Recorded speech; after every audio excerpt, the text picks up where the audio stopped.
Ashley's 13 years old. She's getting ready to start the 7th grade. And a few days ago, she just gave birth to a baby boy. You see, what happened is that in fall of 2022, Ashley was playing in her front yard in Clarksdale, Mississippi, when a man came up and raped her and then left. Because Ashley was 12 years old at the time, her mom hadn't had the talk with her because she was a child. So Ashley didn't know how babies were made.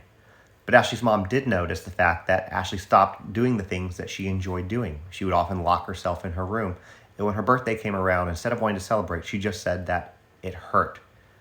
Well, when her mom would ask her what was wrong, Ashley would cry and say that she didn't want to tell her.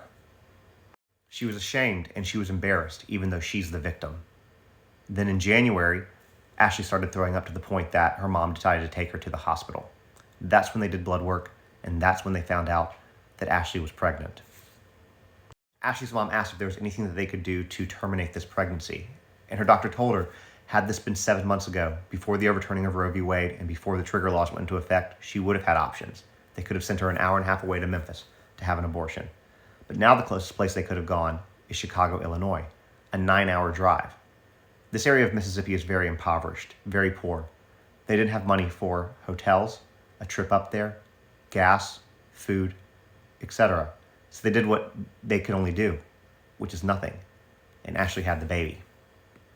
In the area that Ashley lives, which encompasses about the size of the state of Delaware, there are a total of 9 OBGYNs, and that number keeps decreasing as doctors leave and retire.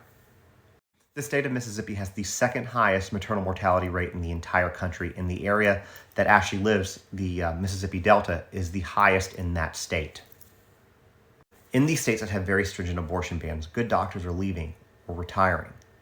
3rd and 4th year medical students, when surveyed, 80% of them said that they would not go to one of these states, again, depriving more women of great health care. Because you have to understand that in these states where there's going to be a lack of doctors, where there already is a lack of doctors, not only is maternal medicine going to be impacted, but so is women's health in general. Now, technically speaking, Mississippi does have 2 exceptions for abortion. One is GRAPE, and the other is life of the mother. However, since these laws have gone into effect, Mississippi's only made 2 exceptions total. And nobody knows exactly how those exceptions came about. And because of the laws of this state, a middle school girl now has a very unwanted baby, a baby that was conceived in violence, a young girl who can't get her own house, she can't get her own food, she can't drive a car, but the state of Mississippi expects her to raise a baby.